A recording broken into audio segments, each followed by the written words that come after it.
सटीक भविष्यवाणी। चाल चक्र। नमस्कार, बहुत स्वागत है आपका। आप देख रहे हैं चाल चक्र और मैं हूं आपके साथ शैलेंद्र पांडे। मानव के जीवन पे जो बहुत सारी चीजें असर डालती हैं, उसके मन पे, उसके सोच पर, उसमें से सुगंध की एक बड़ी भूमिका है। खुशबू आपके मन को बदल सकती है, आपके मन में नए तरह के विचार पैदा कर सकती है। इसीलिए आप देखें कि सामान्य जीवन में, पूजा उपासना में और हर जगह हम खुशबू का, सुगंध का इस्तेमाल करते हैं। सुगंध का जीवन पर कैसा प्रभाव है और क्या प्रभाव ज्योतिष कहता है, उसके बारे में इस पर आज चर्चा करेंगे। चाल चक्र में आज क्या खास है, चलिए बताते हैं आपको। चाल चक्र में आज बात करेंगे सुगंध के चमत्कार के बारे में। सुगंध का अद्भुत प्रयोग कैसे करें कि जीवन में चमत्कार हो, इस विषय पर बात करेंगे। बात करेंगे कि अलग अलग तरह की समस्याओं को दूर करने के लिए किस प्रकार सुगंध का प्रयोग करें, और यह भी बात करेंगे कि सुगंध से जिंदगी को महकाएं कैसे, जीवन पर अच्छा प्रभाव बनाएं कैसे। तो क्या है ये सुगंध का पूरा मामला, इसका विज्ञान क्या है, इसका साइंस क्या है, इस पर बात करेंगे। लेकिन सबसे पहले हर रोज की तरह आज का पंचांग। आज तिथि है माघ शुक्ल पक्ष की द्वादशी, शाम को 6:05 तक। नक्षत्र है पुनर्वसु, दोपहर के 1:17 तक। चंद्रमा मिथुन राशि में संचरण कर रहे थे सुबह 7:10 तक। अब फिलहाल वो कर्क राशि में जा चुके हैं। राहु काल का समय दोपहर के 12 बजे से तकरीबन 1:30 तक है। और उत्तर दिशा की तरफ आज यात्रा करने की मनाही है, लेकिन अगर यात्रा करना जरूरी है, मजबूरी है, तो जरा सी हरी सौंफ खाकर या भगवान का स्मरण करके धनिया की पत्ती खाकर आप यात्रा पर जा सकते हैं। सबसे पहले आपको बताते हैं वो टेलीफोन नंबर जिस पर फोन करके आप कार्यक्रम में हमारे साथ जुड़ सकते हैं और अपनी समस्याओं को ज्योतिष के माध्यम से सुलझा सकते हैं। हमारा नंबर है 0120-480-7333 0120-4807-333। सबसे पहले जानते हैं कि सुगंध का हमारे जीवन में महत्व क्या है और सुगंध हमें कैसे प्रभावित करती है। देखिए, मानव का जो जीवन है वो मन से चलता है। मन का ही खेल है मनुष्य, मन से ही बनता है मानव। और शास्त्र इसीलिए कहता है कि मन एव मनुष्याणाम कारण बंधन मोक्षयो। मन ही व्यक्ति के बंधन और मुक्ति का कारण है। मन मुख्य रूप से शरीर के चक्रों से प्रभावित होता है, जो कुल मिलाकर 7 चक्र हैं। आपके मानसिक शरीर में हैं, आपके फिजिकल बॉडी में नहीं है। आपके पास 3 शरीर हैं, एक है फिजिकल बॉडी, एक है मेंटल बॉडी और एक है केमिकल बॉडी। 3 शरीर हैं आपके पास। तो जो आपका मेंटल शरीर है, जो आपका मानसिक शरीर है, उसके 7 पॉइंट्स हैं, जिन्हें 7 चक्र भी कहते हैं। इन्हीं के माध्यम से आपका मन चलता है। दुनिया में 3 चीजें ऐसी हैं जो चक्रों पर सीधा असर डालती हैं। एक है रंग यानी कलर, एक है सुगंध या दुर्गंध यानी किसी भी तरह की गंध, और तीसरा है शब्द, मंत्र।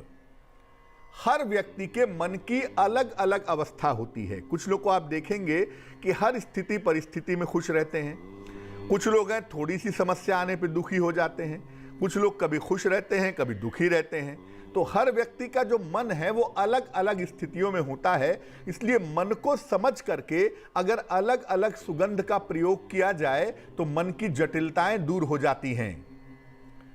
सुगंध के प्रयोग से एकाग्रता बढ़ाई जा सकती है, कंसंट्रेशन बढ़ जाता है। हम पूजा उपासना में धूप बत्ती जलाते हैं, चंदन की खुशबू लगाते हैं, वो इसलिए नहीं कि वो भगवान खुशबू लेते हैं। भगवान के पास तो सभी तरह की खुशबू है, उन्हें किसी यंत्र की आवश्यकता नहीं है। वो खुशबू हम अपने लिए लगाते हैं, धूप बत्ती हम अपने लिए जलाते हैं, ताकि हमारा मन ज़्यादा कॉन्सेंट्रेट हो सके। आपको बदबू आने लगे तो आपका मन एकदम से खराब हो जाएगा। और आपको मीठी सी खुशबू जो आपके मन के अनुकूल हो आने लगे तो आपको प्लीजेंट फील होगा। खुशबू इतना गहरा असर डालती है। खुशबू के प्रयोग से स्नायु तंत्र यानी नर्वस सिस्टम और अवसाद जैसी, डिप्रेशन जैसी बीमारियां दूर की जा सकती हैं। सुगंध हमारे काम करने और हमारे विचार करने की क्षमता पर असर डालता है। हम विचार करते हैं बेसिकली बुद्ध से, मरकरी से, और जो बुद्ध होता है वो सेंसरी ऑर्गन्स का मालिक है। सेंसरी ऑर्गन में एक ऑर्गन है नाक। खुशबू नाक से आती है, इसीलिए जब बुद्ध खराब होता है तो आदमी की जो सूंघने की क्षमता है वो कम हो जाती है, चली जाती है। तो मूलतः अपने ब्रेन वाले पार्ट को, ताकि आप डिप्रेशन से निकल सके, अपने विचार वाले पार्ट को ठीक करने के लिए हम खुशबू का इस्तेमाल करते हैं। इसीलिए पूजा और उपासना के दौरान इसका व्यापक प्रयोग होता है। मैं फिर कहूंगा, पूजा उपासना में जो आप खुशबू जलाते हैं वो आप अपने लिए जलाते हैं ताकि आपका मन एकाग्र हो सके। भगवान के लिए नहीं जलाते हैं, क्योंकि भगवान के लिए खुशबू की कमी नहीं है। वो जहां से चाहेंगे वहां से खुशबू मिलेगी उन्हें। इस पेड़ पौधों में, वनस्पतियों में, धरती में, पानी में जिसने खुशबू डाली है वो भगवान ही तो है। लेकिन हम जो धूप बत्ती जलाते हैं वो अपने लिए जलाते हैं ताकि हमारा मन एकाग्र हो सके। अब आप सुगंध का प्रयोग करना चाहते हैं तो इसके नियम क्या हैं और इसकी सावधानियां क्या हैं? जहां तक हो सके प्राकृतिक और फूलों की सुगंध का प्रयोग करना चाहिए। जो प्राकृतिक इत्र आते हैं वो बहुत अच्छे होते हैं। नेचुरल फ्रेग्रेंस के जो इत्र होते हैं वो बहुत ही बढ़िया होते हैं। ये केमिकल वाले परफ्यूम का इस्तेमाल कम करना चाहिए। पढ़ने के स्थान पर, काम करने की जगह पर और पूजा स्थान पर सुगंध का प्रयोग जरूर करना चाहिए। इन 3 जगहों पे मन को कंसंट्रेट होने की जरूरत होती है। पढ़ने वाली जगह पे, काम करने वाली जगह पे और पूजा के स्थान पे आपका मन कंसंट्रेट हो जाए, इसके लिए सुगंध का प्रयोग आप जरूर करें। सुगंध जितनी हल्की होगी उसका प्रभाव उतना ही ज्यादा होगा। धीरे धीरे धीरे धीरे सुगंध जो फैलती है और जो लंबे समय तक खुशबू को बनाए रखती है वो खुशबू ज्यादा प्रभावशाली होता है।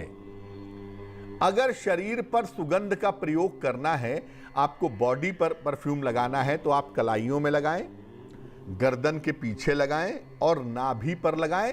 कपड़ों पर तो खैर कहीं भी लगा सकते हैं।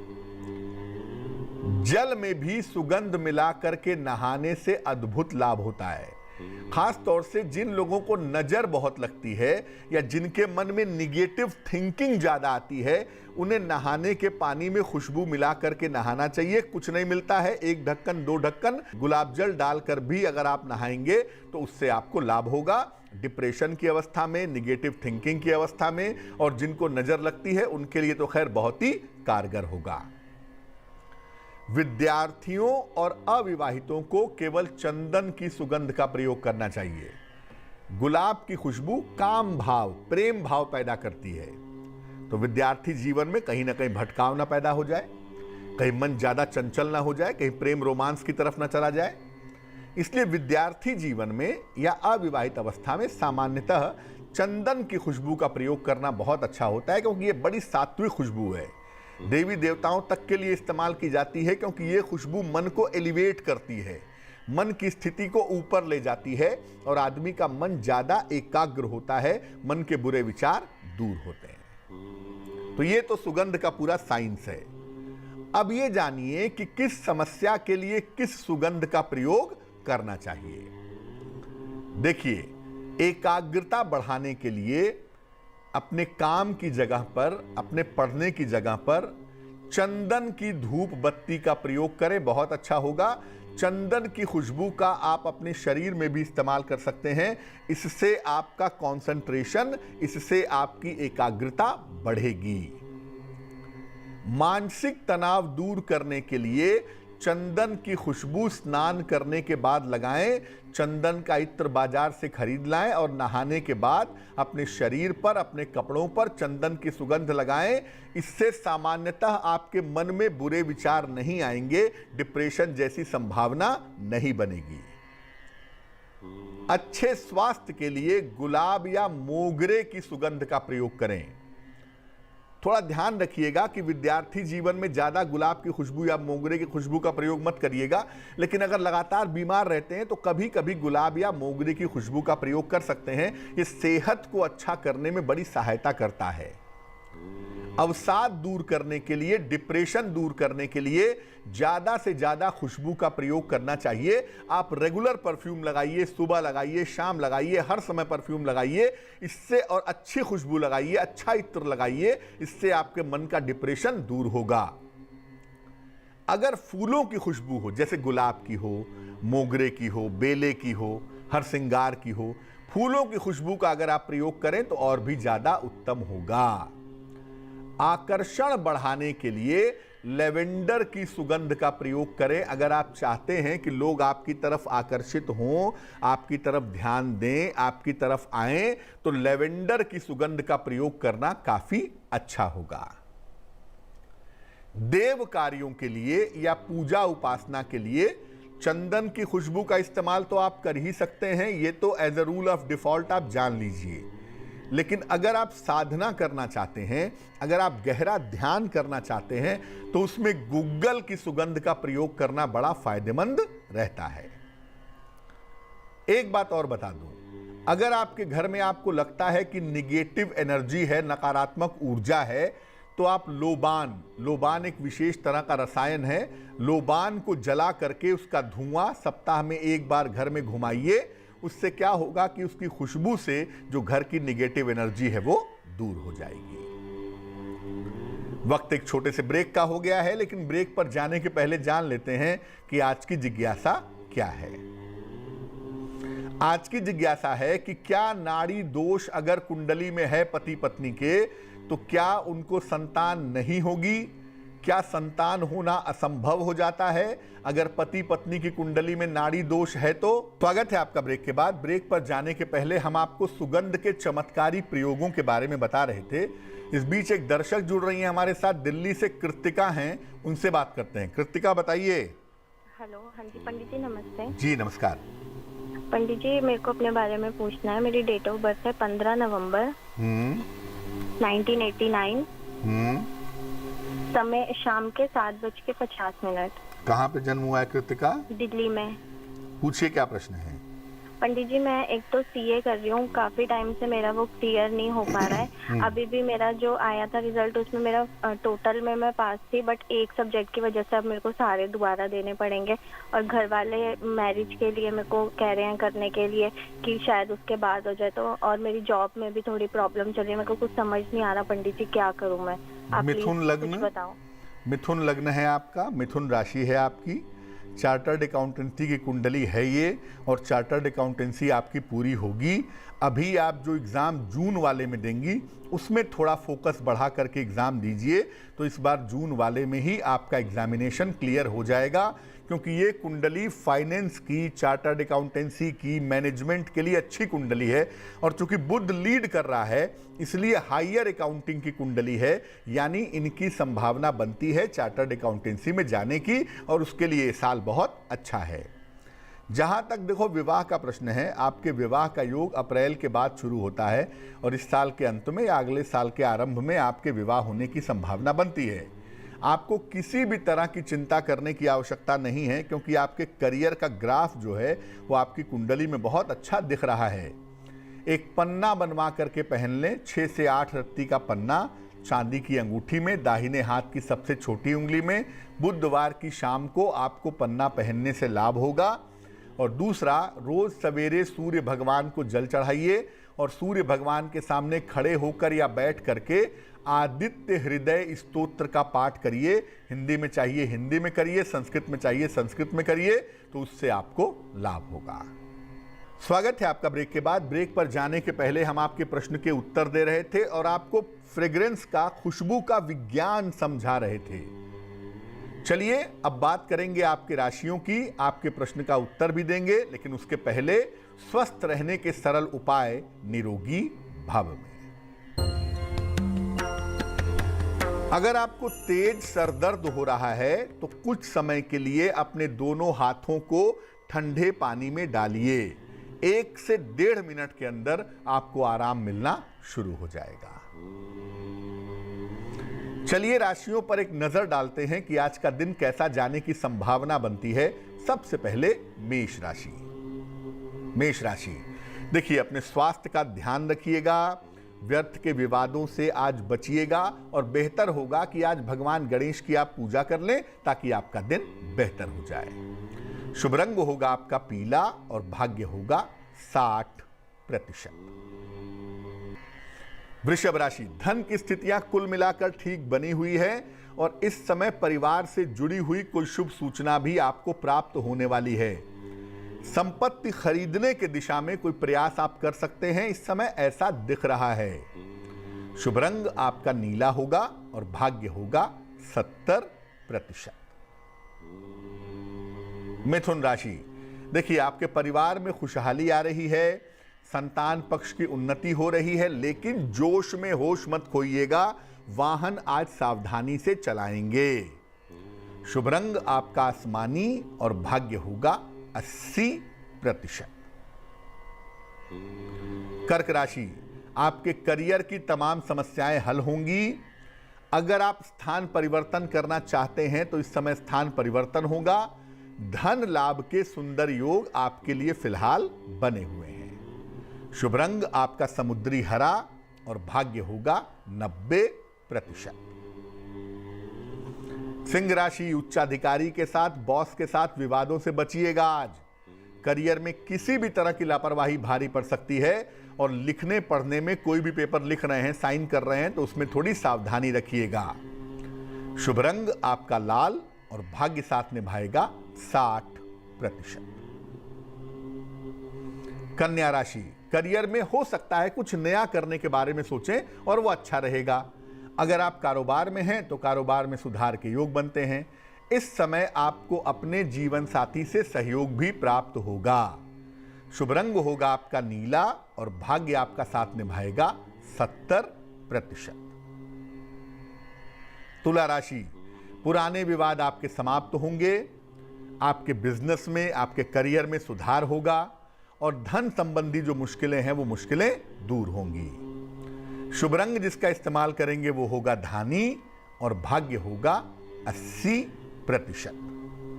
वृश्चिक राशि, कोई नई योजना आप बनाएंगे, कुछ नया करने की प्लानिंग करेंगे इस समय और धन की स्थिति में भी सुधार होगा। ऐसा लग रहा है इस समय किसी छोटी मोटी यात्रा पर भी आप जा सकते हैं। शुभ रंग होगा आपका क्रीम और भाग्य होगा 75%। धनु राशि, काम का बोझ आपका बढ़ता जाएगा। पारिवारिक जीवन में बेवजह के तनाव दिखाई दे रहे हैं। स्वास्थ्य का ध्यान आज के दिन बनाए रखिएगा। शुभ रंग आपका लाल और भाग्य आपका साथ निभाएगा लगभग 60%।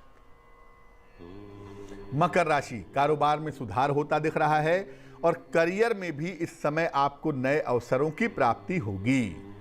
पारिवारिक तनाव आज दूर होता हुआ दिख रहा है। दिन आपका अच्छा है। शुभ रंग है आपका काला और भाग्य है 70%।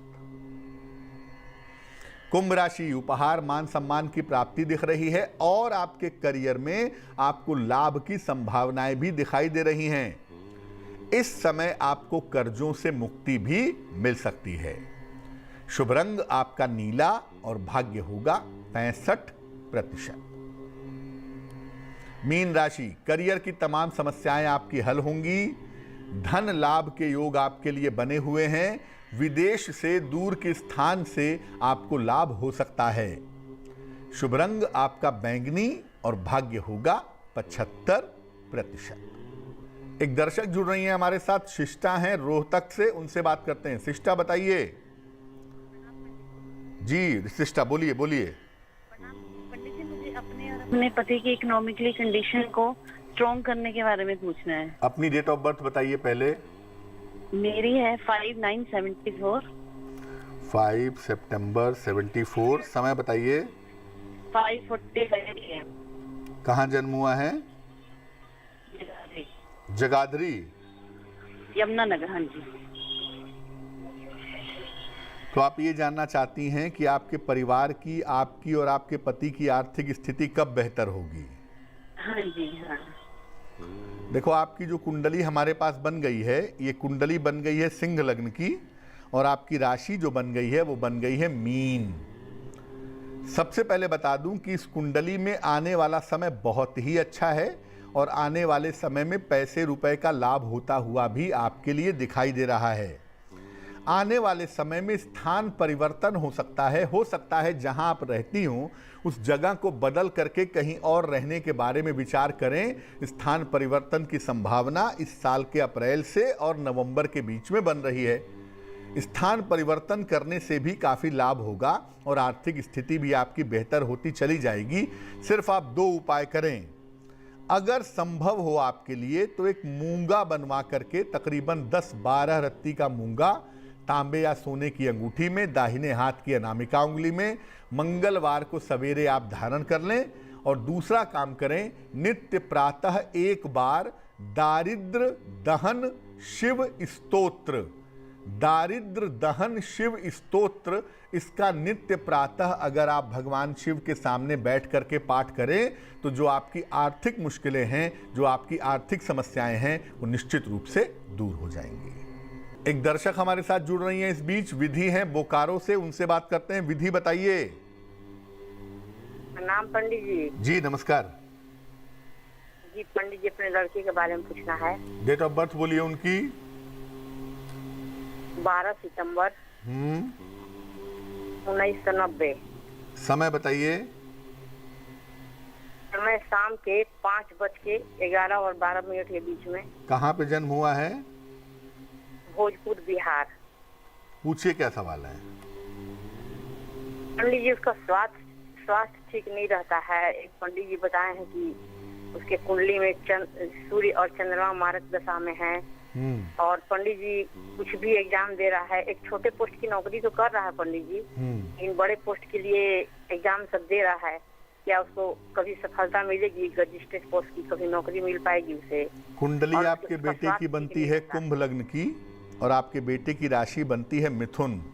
देखो, हर कुंडली के कोई ना कोई मारक होते हैं। ऐसा नहीं है कि सूर्य चंद्रमा इसके लिए अलग से मारक हो गए हैं।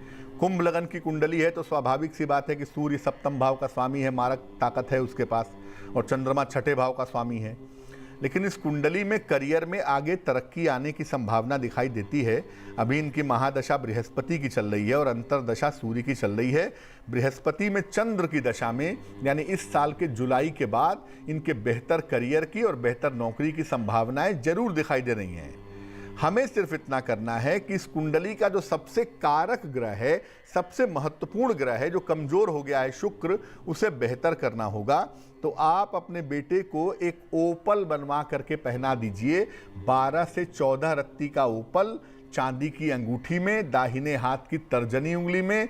शुक्रवार की शाम को एक इनको ओपल पहनाइए और इनको बोलिए कि रोज सुबह जल में रोली मिला करके सूर्य भगवान को जल अर्पित करें तो इनको काफी लाभ होगा और इससे नौकरी में बेहतरी की संभावना बन जाएगी।